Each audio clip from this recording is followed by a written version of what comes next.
السلام علیکم، میں ہومیو فزیشین محمد ابراہیم۔ آج کا ہمارا ٹاپک یہ ہے کہ ہم دیکھیں گے کہ کمزوری کیا ہے اور یہ کن وجوہات کی وجہ سے ہوتی ہے، اور ہومیوپیتھک میڈیسن کون سی ہیں جو کمزوری میں کام آتی ہیں اور ان کا کیا لینے کا طریقہ ہے۔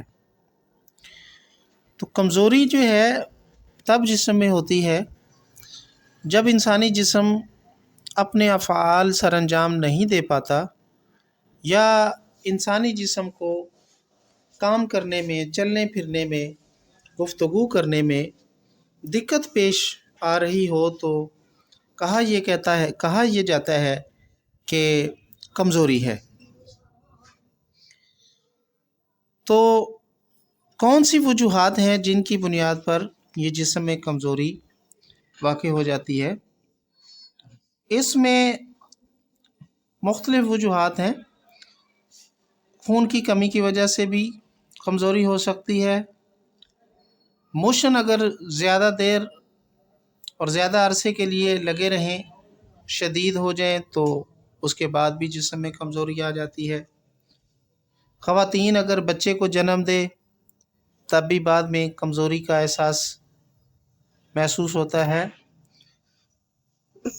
اور خون اگر زیادہ بہہ جائے تب بھی جسم کو کمزوری محسوس ہوتی ہے۔ بعض بوڑھے لوگ وہ بھی کمزوری کا شکار ہو جاتے ہیں، اور کثرت جو جنسی عوامل ہیں اس سے بھی کمزوری جسم میں رونما ہو جاتی ہے۔ اس کے علاوہ شوگر بھی کمزوری کا باعث بنتی ہے، اور ٹائیفائیڈ کا اگر مسئلہ زیادہ دیر چلتا رہے تو وہ بھی کمزوری کی وجہ بنتا ہے۔ آئیے اب دیکھتے ہیں کہ کون سی ہومیوپیتھک میڈیسن ہے جو کمزوری کے اندر ڈاکٹر صاحبان تشخیص کرتے ہیں۔ عام طور پر جو کمزوری میں میڈیسن دی جاتی ہیں اس میں چائنا ہے اور کالیفاس ہے، اس کے علاوہ جلسیمیم ہے، فیرم میٹ ہے، فیرم فاس ہے۔ تو یہ وہ میڈیسن ہے جو کمزوری کا شکار لوگوں کو دی جا سکتی ہیں۔ لیکن کون سی میڈیسن کس وقت دی جاتی ہے اس کی تشخیص ایک ڈاکٹر ہی کرتا ہے۔ بہتر یہ ہے کہ ڈاکٹر کے پاس جا کر اپنی بیماری کی تشخیص کر کے اس دوائی کو استعمال کیا جائے۔ ہومیوپیتھک میڈیسن لینے کا فائدہ یہ ہے کہ یہ انسانی جسم میں جو خلل واقع ہو جاتا ہے اس کو دور کر کے انسانی جسم کو اس قابل کرتی ہیں کہ وہ خود بیماری کا مقابلہ کر سکے، نہ کہ عارضی طور پر وٹامن دے دیے جائیں اور وہ اتنی دیر ہی کمزوری دور ہوتی ہے جتنی دیر جسم کے اندر وہ وٹامن پڑے رہیں۔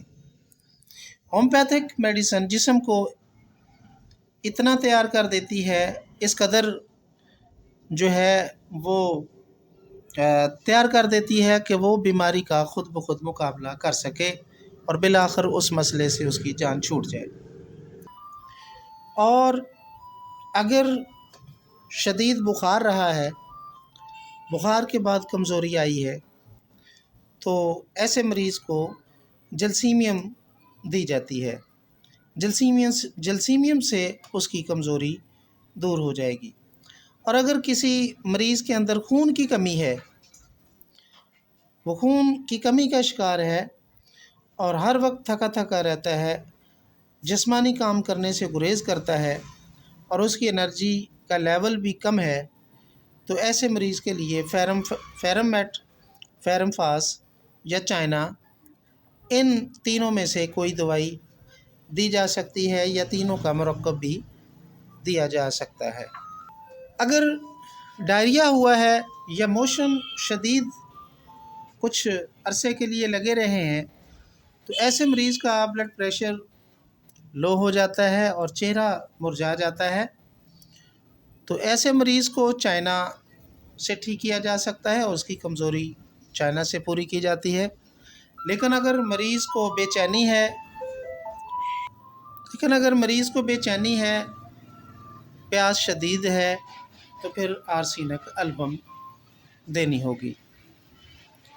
لیکن کسی خاتون کو اگر ڈلیوری کے بعد شدید کمزوری ہو گئی ہے تو اس میں 2 میڈیسن سر فہرست آتی ہیں، ایک کالی کارب ہے اور دوسری چائنا ہے۔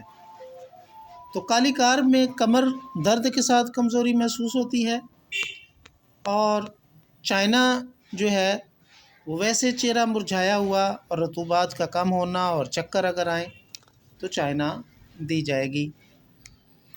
اس کے علاوہ خون اگر بہت زیادہ بہہ گیا ہے، تھکاوٹ ہے، انرجی کا لیول کم ہے، بلڈ پریشر کم ہے، اور مریض کا شدید دھڑکن محسوس کرتا ہے، چلنا اور بولنا اس کے لیے مشکل ہے، تو ہیمامیلس چائنا اور السٹونیا یہ دوائیں اس ایسے مریض کو دی جائیں گی موقع محل کے مطابق۔